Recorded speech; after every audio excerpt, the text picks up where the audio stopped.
अस्सलाम वालेकुम, welcome to my YouTube channel learning with G. So आज के इस लेक्चर में मैं वर्चुअल यूनिवर्सिटी का कोर्स MGT 301 का 12 और 13 थीम डिस्कस करने वाली हूँ। सब अपडेटेड रहने के लिए सब्सक्राइब करें, लाइक करें। Thank you. So let's start. अब बेसिकली जो इसका टाइटल है चैप्टर नंबर 12 का, वो sustainable market, social responsibility and ethics.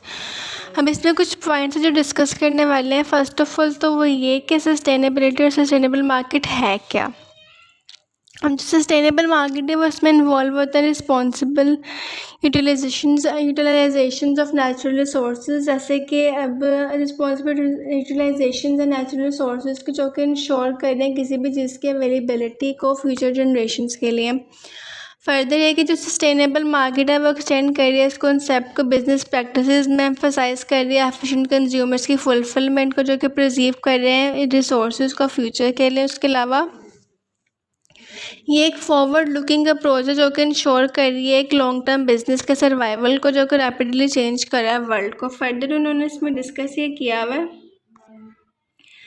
कि जो क्रिटिसिज्म ऑन मार्केटिंग को अगर देख लें थोड़ा सा, तो इसमें उन्होंने डिस्कस ये किया कि किस तरीके से जो है वो क्रिटिसिजम्स आ रहे हैं, जैसे कि मार्केट जो है वो फेस कर रही है क्रिटिसिज्म प्राइमरली 3 एरियाज में। First of all impact on individuals, second है impact on society and other businesses. अब जो इंडिविजुअल्स हैं बेसिकली वो नेगेटिवली अफेक्ट कर रहे हैं हाई प्राइसेस की वजह से, मतलब नेगेटिव इफेक्ट्स आ रहे हैं हाई प्राइसेस की वजह से, एंटिसिपेटिव प्राइसिंग और जो स्ट्रेटजीज़ हैं, जो पुअर क्वालिटी ऑफ प्रोडक्ट है और जो हाई प्रेशर सेलिंग्स है वो। फर्दर ये कि जो मार्केट है वो प्रमोट कर रही है मटीरियलिज्म्स को और फॉल्स वांट्स को सोसाइटीज़ में, अनफेयर कॉम्पिटिटिव प्रैक्टिसेस हैं जो कि नेगेटिवली इम्पैक्ट कर रही हैं अदर बिजनेसेस को through price Wars and excessive जो है स्पेंडिंग जो हम लोग कर रहे हैं मार्केटिंग्स पर उसको।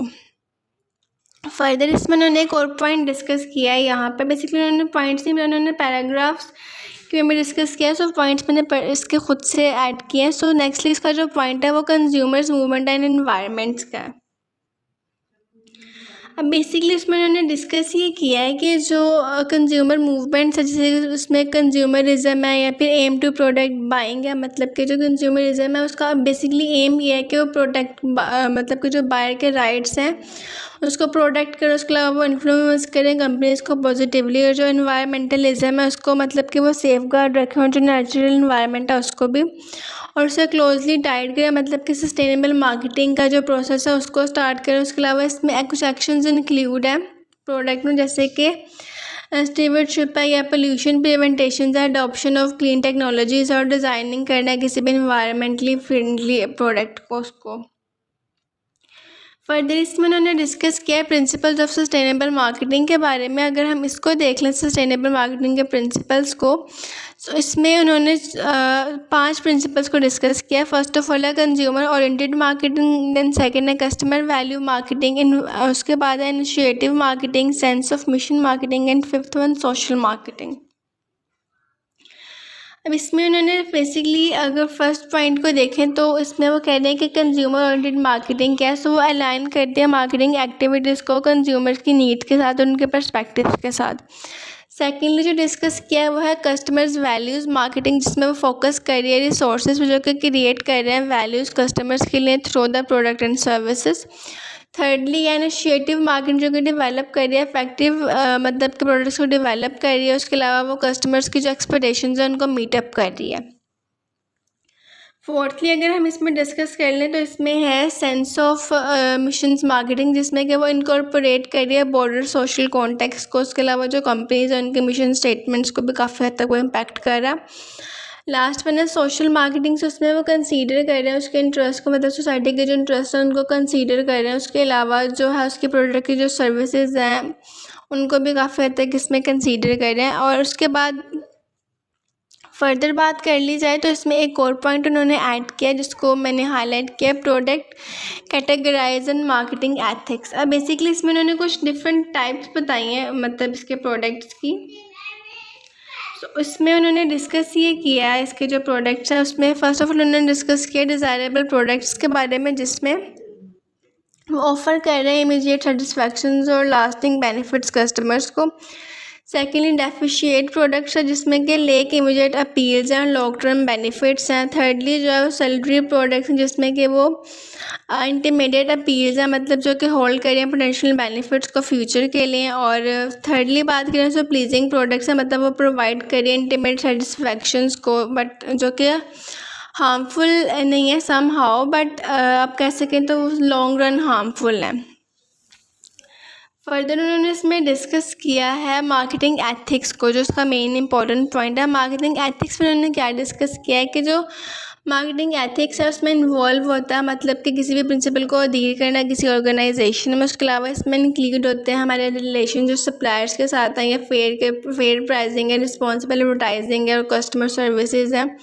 की एथिकल प्रिंसिपल्स इंक्लूड है इसमें। उसके अलावा कोई हार्म कोज ना हो जाए, बिल्डिंग ट्रस्ट है जो कि स्टेक होल्डर्स पर, और इम्बैलेंसिंग करना एथिकल वैल्यूज़ को, कस्टमर्स की इंटरेक्शंस को। ओवरऑल इस चैप्टर में जो हमने डिस्कस किया है वो बेसिकली ये है कि इसका जो ऑर्गेनाइजेशन है वो एथिकली किस तरीके से कस्टमर्स की नीड्स को मीटअप कर रही है, अब होल्ड कर रही है उनके सस्टेनेबल मार्केटिंग प्रिंसिपल्स को, और किस तरीके से वो जो है कस्टमर्स को एड्रेस कर रही है, उनके कंसर्न्स को, उनकी जो कॉजेज़ हैं उनको, मतलब कि वो उनके हार्म्स को डिक्लाइन कर रही है। और जो सक्सेसफुल ऑर्गेनाइजेशन है वो किस तरीके से अपने प्रेजेंट कस्टमर्स की नीड्स को पूरा कर सकता है, उनके कंसर्न्स को देख कर उनकी जो टुमारो नीड्स है उनके बारे में अपने कस्टमर से इन्फॉर्म्ड रह सकता है। लास्टली उन्होंने क्वेश्चन डिस्कस किया, what is the concept of selective distribution, और explain it with the help of an example. तो बेसिकली जो सिलेक्टिव डिस्ट्रीब्यूशन है वो एक स्ट्रेटजी है जो कि लिमिट करती है नंबर ऑफ़ इंटरमीडिएट्स को जो कि चूज़ करते हैं डिस्ट्रीब्यूशन की, मतलब किसी भी प्रोडक्ट की जो डिस्ट्रीब्यूशन है उसको। फर्दर ये कि जो इंटरमीडिएट्स हैं ये मैच करती हैं प्रोडक्ट की क्वालिटी को और इमेजेस को। अब एक एग्जांपल लें तो जो लग्जरी ब्रांड्स हैं जैसे कि OPT फॉर सर्विसेज, जैसे कि कोई भी लग्जरी ब्रांड है वो अपनी सर्विसेज के लिए OPD मतलब के रखती है, जैसे कि सेलेक्ट डिस्ट्रीब्यूशन पार्टनरिंग के साथ। उसके अलावा जो हाई एंड बुटीक्स हैं उनके बारे में, और जो एक्सक्लूसिवली जो यूज़ कर रहे हैं और मेंटेन कर रहे हैं अपने ब्रांड्स को एज अ प्रीमियम इमेज।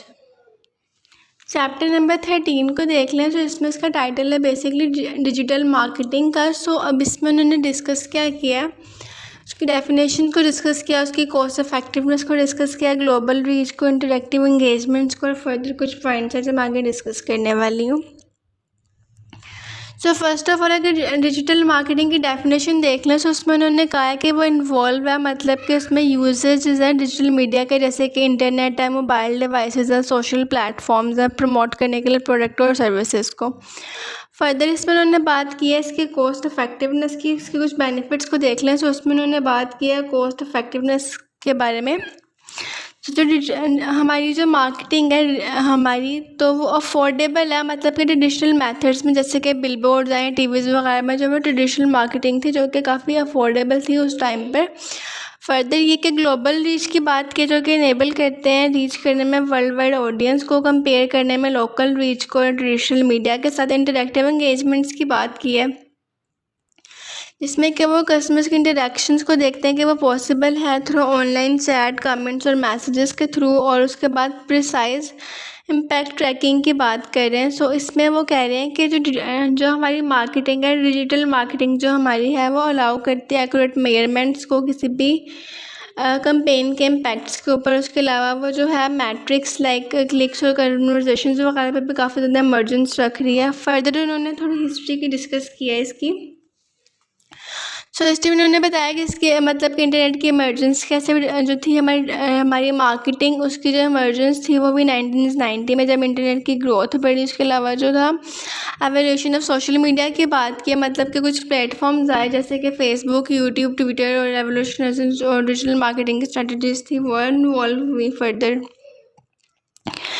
और सर्च इंजन और ई कॉमर्स का इमर्जेंस हुआ, गूगल राइज हुआ, ई कॉमर्स साइट ट्रांजैक्शन शुरू हुई, मार्केटिंग टैक्टिक्स शुरू हुआ। उसके अलावा इंटरनेट्स ऑफ थिंग्स को ले लें, IoT को, तो उसका जो कॉन्सेप्ट था वो इमर्ज हुआ एज आ इंटरनेट कनेक्टिविटी को जैसे एक्सपेंड हुआ वेज डिवाइसेस में। फर्दर ये कि जो चेंजिंग कंज्यूमर बिहेवियर्स हैं उनके बारे में काफ़ी ज़्यादा इसमें इंफॉर्मेशन, जैसे कि डिजिटल मार्केटिंग जो है वो रीशेप करी थी कंज्यूमर्स की रिसर्च को। उसके अलावा वो इंटरेक्ट करी थी और मार्केट में जो था वो परचेजिंग डिसीजंस को भी काफ़ी हद तक इम्प्रूव कर रही थी। फर्दर इसमें डिस्कस किए हैं उन्होंने कुछ टूल्स और टेक्निक्स जो हमारी मार्केटिंग में यूज़ हो रहे हैं, डिजिटल मार्केटिंग में यूज़ हो रहे हैं। हमारी फर्स्ट ऑफ ऑल है डिजिटल डिस्प्ले एडवर्टाइजिंग, DDA। अब बेसिकली इसमें उन्होंने कहा क्या कि जो ग्राफिक्स एड्स हैं वेब पेजेस पे उसमें वो इमेजेस यूज़ कर रहे हैं, वीडियोस यूज़ कर रहे हैं, ऑडियोज़ और जो टेक्स्ट है कम्युनिकेट करने के लिए एक स्पेसिफिक ऑडियंस तक वो इन चीज़ों का यूज़ कर रहे हैं। उसके अलावा इसमें उन्होंने कहा कि वो इसकी जो डेफिनेशन इसमें वो इन्वॉल्व करते हैं कि वो डिफ़ाइन करते हैं टारगेट ऑडियंस को, डिज़ाइन करते हैं एड स्ट्रेटजीज़ को और इम्प्लीमेंटेशंस करते हैं और एनालिसिस वगैरह करते हैं इस पूरे प्रोसेस में DDA के। सेकेंडली है हमारा SMM सोशल मीडिया मार्केटिंग। सो इसमें वो बात कर रहे हैं कि इसमें जो मार्केटिंग है वो थ्रू सोशल प्लेटफॉर्म्स हो रही है, मतलब कि फेसबुक है, ट्विटर है, यूट्यूब है, या व्लॉग्स है जो फोस्टरिंग कर रहे हैं इंटरेक्शंस को, जो ऑफर कर रहे हैं मेजरेबल रिजल्ट्स को due to active online user base, मतलब कि जो ऑनलाइन हमारे प्लेटफॉर्म्स हैं उसके थ्रू भी काफ़ी ज़्यादा मार्केटिंग शुरू हो चुकी हुई है। थर्डली इन्होंने डिस्कस किया है यहाँ पे लोकेशन बेस्ड मार्केटिंग या मोबाइल मार्केटिंग कह लें आप इसको। तो इसमें वो कह रहे हैं कि वो लीवरेज कर रहे हैं मोबाइल डिवाइसेस को। उसके अलावा GPS जो है वो लोकेशन स्पेसिफिक प्रमोशनल के तौर पर यूज़ हो रहा है, मतलब कि जो सेंड कर रहा है मैसेजेस आपकी करंट लोकेशन सेंड कर रहा है GPS के थ्रू। फर्दर ये कि वो कैपिटलाइज कर रहे हैं प्रेवलेंसेस को स्मार्टफोन की। और उसके बाद जो नेक्स्ट पॉइंट इसका कंटेंट मार्केटिंग, उसमें वो कह रहे हैं कि वो इनिशिएटिव और रिलेटेबल कंटेंट यूज़ कर रहे हैं, मतलब कि इमेजेस, फ्रेजेस, ब्लॉग्स, वीडियोस वगैरह इंगेज करने के लिए कंज्यूमर्स को, कस्टमर्स को, उनको एजुकेट करने के लिए अपने प्रोडक्ट के बारे में, इनके मतलब इन मैटर इन टर्म्स आप कह लें कि उनको अपने जो है प्रोडक्ट की इन्फॉर्मेशन देने के लिए सब चीज़ें यूज़ करें। उसके अलावा वो गाइड कर रहे हैं उनको परचेजिंग डिसीजन लेने में। एग्ज़ाम्पल इसकी एक सिंपल सी दूँ तो अगर आप किसी भी बड़े मॉल पे कहीं भी आप जाएँ मॉल वगैरह पर, तो वहाँ पे जो उनके एम्प्लॉयज़ होते हैं वो आपको मतलब गाइड करते हैं कि आपको कौन सी चीज़ बाय करनी चाहिए या नहीं करनी चाहिए। बेसिकली अपनी चीज़ को वो मतलब एडवर्टाइज़ करने के लिए भी सब थीम्स वगैरह यूज़ कर रहे होते हैं। फर्दर ये इसमें सर्च मार्केटिंग की बात की गई है SEO की। सो इसमें जो है ये इन्हांस करते हैं वेबसाइट्स की विजिबिलिटी को, सर्च इंजन्स को। जैसे कि अब सर्च इंजन्स हम कह लें जो हमारा गूगल प्लेटफॉर्म है, याहू है, या कोई भी जो है हमारा प्लेटफॉर्म, उसको हम सर्च इंजन कहेंगे। फर्दर ये कि ऑन पेज और ऑफ पेज जो ऑप्टिमाइजेशंस हो रही हैं इनेबल कर रहे हैं फ्री चीज़ों को। उसके अलावा ऑर्गेनिक सर्च है और रिजल्ट ट्रैफिक का मतलब कि अब हमें मतलब कोई PDF डाउनलोड करना हो, कोई बुक डाउनलोड करनी हो तो उसको हमें परचेज़ नहीं करना पड़ता, कैसे जाके वो हम PDF डाउनलोड करते हैं, वो सारा हमारा जो है प्रोसेस स्टार्ट हो जाता है। फर्दर ये कि पर पे क्लिक एडवर्टाइजिंग जो है इसमें बेसिकली PPC में अगर हम देखें तो वो कहते हैं कि वो एडवर्टाइजमेंट को डिस्प्ले करते हैं एड्स को जो कि कीवर्ड्स पे बेस होते हैं, जिसमें कि एंटर करने पड़ते हैं यूजर्स को कीवर्ड्स सर्च इंजन्स में। उसके अलावा जो है इसके चार्जेस भी बाज़ात होते हैं, मतलब कि इनकर्ड होते हैं, और बाज़ात क्लिक्स के चार्जेस भी पे करने पड़ जाते हैं। और इसकी जो एड एक्विजिशंस और बिडिंग है सिस्टम की, वो भी इसमें इन्वॉल्व होती है काफ़ी ज़्यादा। नेक्स्टली इसमें डिस्कस किया है 4Ps इन डिजिटल वर्ल्ड। अब बेसिकली इसमें 4Ps इस तरीके से digital product, digital price, digital place and digital promotion, ये 4Ps हैं जो कि यूज़ हो रहे हैं इस सारे प्रोसेस में। अब फर्स्ट ऑफ ऑल जो डिजिटल प्रोडक्ट जब वो रेफ़र करता है डिजिटल कंटेंट्स के साथ, सर्विसेज के साथ, तो उसके अलावा जो हमारे हाइब्रिड प्रोडक्ट्स हैं उनके साथ। फर्दर ये कि वो जो हमारा डिजिटल प्रोडक्ट्स हैं लाइक मूवी, सॉन्ग, सॉफ्टवेयर वगैरह जो है वो ऑनलाइन सोल्ड हो रहे हैं। उसके अलावा पॉजिंग कर रहा है वो यूनिक चैलेंजेस को, डिफ्रेंसिएशंस को और ब्रांडिंग्स वगैरह को। सेकेंडली उन्होंने डिस्कस किया है इसमें डिजिटल प्राइस को। सो ये प्राइस चैलेंजिंग है डिजिटल रियल में, जैसे कि ऑनलाइन कंपैरिजन अगर आप ले लें, इजी ऑनलाइन कंपैरिजन जो है हमारा सोशल मीडियाज़ पर, उसको डिस्कस कर रहे हैं। उसके अलावा इसमें कुछ स्ट्रेटजीज इंक्लूडेड, जैसे कि इसमें वैल्यू बेस्ड प्राइसिंग है, फ्रीएम मॉडल्स है, जैसे कि ट्रायल पीरियड्स होते हैं सब्सीक्वेंट चार्जेस के साथ। फर्दर जो है इसमें वो रीफ्रेमिंग प्राइसेस है, मतलब कि परसेप्शन बेस्ड प्राइसिंग है। उसके अलावा थर्डली जो इसका P है वो है डिजिटल प्लेस।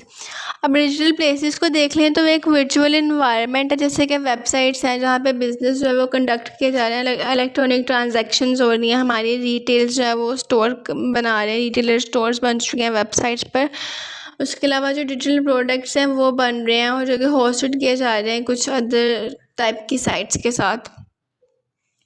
लास्टली इसमें डिस्कस किया उन्होंने डिजिटल प्रमोशंस को। सो इसमें वो यूज़ कर रहे हैं वेरियस ऑनलाइन टूल्स को मार्केटिंग के लिए, जिसमें कि वो अलाउ करें बाई डायरेक्शनल कम्युनिकेशंस को मार्केटर्स और कंज्यूमर्स के दरम्यान में। उसके अलावा जो कस्टमर्स हैं वो रिले करते हैं पीयर एक्सपीरियंस पे, मतलब जो उनके फ्रेंड्स हैं या जो उनके नेबरहुड में जो कोई भी है उनके एक्सपीरियंस पे वो रिलाई करते हैं, और उसके अलावा जो उनके एक्सपीरियंसेस हैं उसको वो असेस करते हैं एज अ क्रेडिबिलिटी। लास्टली उन्होंने डिस्कस किया कंज्यूमर्स इन डिजिटल वर्ल्ड्स में। तो वो बेसिकली उसमें बात करने हैं कि जो कंज्यूमर्स हैं डिजिटल वर्ल्ड में वो एम्पावर कर रहे हैं और इन्फॉर्म कर रहे हैं इन्फॉर्मेशंस को। फर्दर वो कैटेगराइज कर रहे हैं बेसिक डिजिटल कंज्यूमर्स को, ब्रांड्स कोड्स को, डिजिटल जो ड्राइवन कंज्यूमर्स हैं उसको, और उसके अलावा जो है वो हाई एक्सपेक्टेशंस रख रहे हैं टेक्नोलॉजी एडवांसमेंट्स से।